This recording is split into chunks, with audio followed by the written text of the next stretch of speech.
इतना प्यार, इतना स्नेह देते हैं कि मैं वाकई में एक सौभाग्यशाली व्यक्ति अपने आप को मानता हूँ। और उसी रूप में एक नेता के रूप में भी लोग मुझे मानते हैं, और नेता नहीं, ज़्यादातर परिवार के सदस्य के रूप में मानते हैं, दिल से मानते हैं। तो ये जीवन भर का रिश्ता बना है। और उसी रूप में जब मुझे कोई सफलता मिलती है, जब मुझे कोई राजनीति में, चूँकि मैं हूँ यहाँ, टिकट की बात हुई, तो मेरे दिल में जो भावना होती है वो लोगों के दिल से, जुबान से झलकती है। तो आज वही परिस्थिति है।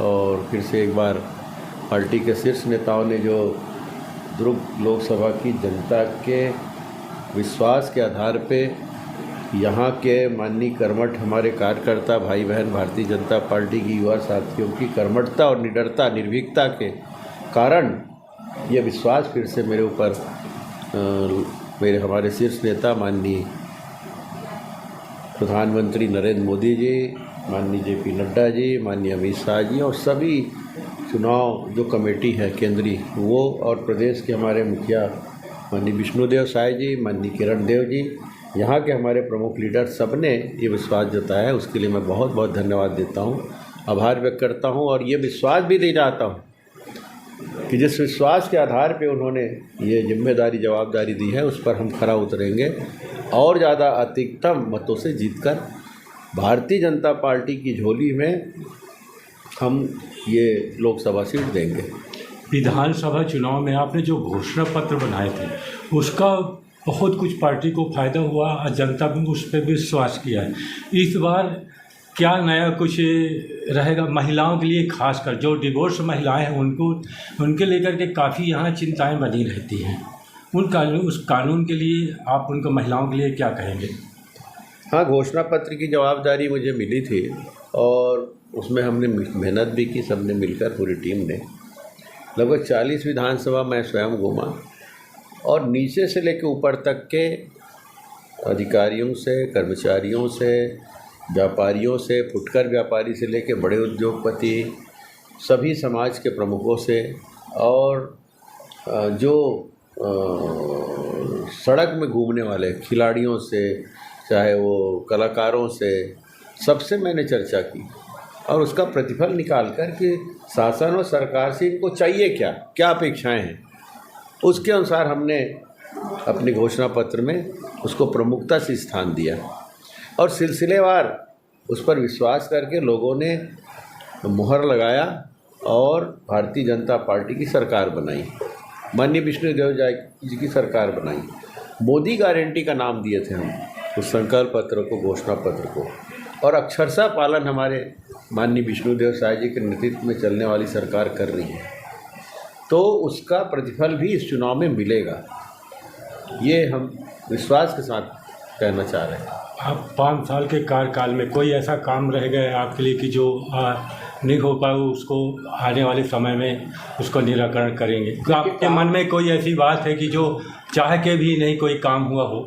काम तो बहुत सारे हैं, काम होते भी हैं और बहुत सारे होते रहते हैं। कभी विकास रुकता नहीं है, निरंतर चलता है। एक काम हुआ, दूसरे काम की आवश्यकता पड़ती है।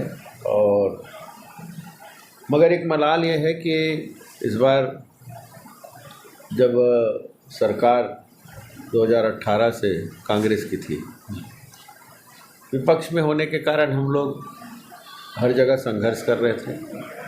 एक सांसद के रूप में संघर्ष कर रहा था अपने साथियों के साथ मिलकर, और जो भ्रष्टाचार और जो आतंक ये लोग फैलाए थे उसका सामना भी कर रहे थे। क्योंकि संघीय व्यवस्था में बहुत सारी योजनाएं, जो केंद्रीय योजनाएं हैं, राज्य शासन के माध्यम से आता है, प्रपोजल बनता है, प्रस्ताव भेजते हैं राज्य शासन के माध्यम से, राज्यांश होता है कई योजनाओं में, उसको राज्य शासन को स्वीकृति प्रदान करना है।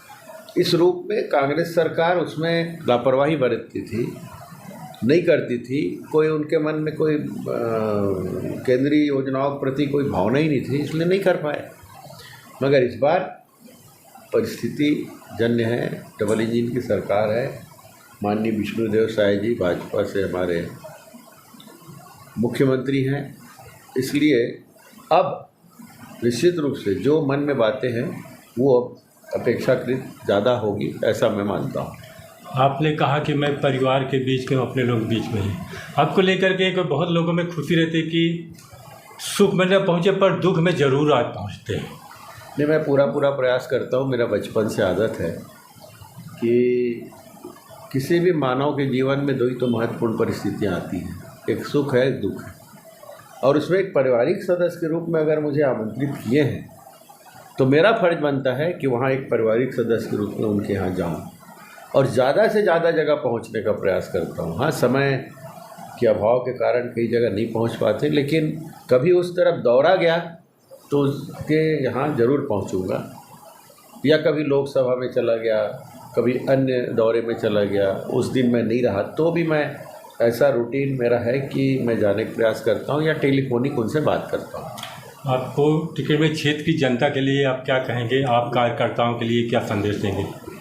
देखिए, देश के निर्माण के लिए, राष्ट्र सेवा के लिए, जन सेवा के लिए जिस तरह हमारे यशस्वी प्रधानमंत्री हमें मूल मंत्र दिए हैं, अपने नहीं, अपने देश के लिए करें। देश का हित होगा, हमारा हित होगा। इस भाव के साथ हम सब इस राष्ट्र को कितनी ऊंचाई तक पहुंचा सकते हैं, सर्वोच्च स्थान पर इस राष्ट्र को पहुंचाएं। फिर से एक बार भारतवर्ष सोने की चिड़िया कहलाए, फिर से एक बार भारत राष्ट्र गुरु बने, उसके लिए हम सबको लग जाना है। और उसके लिए एक सक्षम नेतृत्व है माननीय नरेंद्र मोदी जी, भारतीय जनता पार्टी की सरकार, एनडीए की सरकार, उसको आप सब प्रेम दें, स्नेह दें, आप सब सहयोग करें। देश के प्रधानमंत्री श्री नरेंद्र मोदी जी ने रामलला मंदिर की जो संकल्प किए थे वो उसको पूरा किए आज, और जन जन में राम भक्ति का एक जागरूकता आई और लोगों ने रामलला को लेकर काफ़ी खुशी व्यक्त की है। आप भी रामलला को लेकर के काफ़ी संदेश घर घर जन जन लोगों में संदेश पहुंचाया है। इस खुशी में कितना आप लोगों में, जनता को शेयर करेंगे आप? देखिए, बहुत बधाई पूरे भारतवर्ष को, पूरा सनातन धर्मी को, कि 500 साल के संघर्षों के बाद न जाने कितने साधु संतों ने कुर्बानी दी, उसके बाद ये प्रतिफल आया। भगवान रामलला अपने उस मंदिर में पुनर्स्थापित हो गए। उसके लिए बहुत बहुत बधाई, बहुत शुभकामनाएं। और इस भाव को हम सब हमेशा अपनी अंतरात्मा में बसाए रखें, यही मैं सबसे निवेदन करता हूँ। बहुत बहुत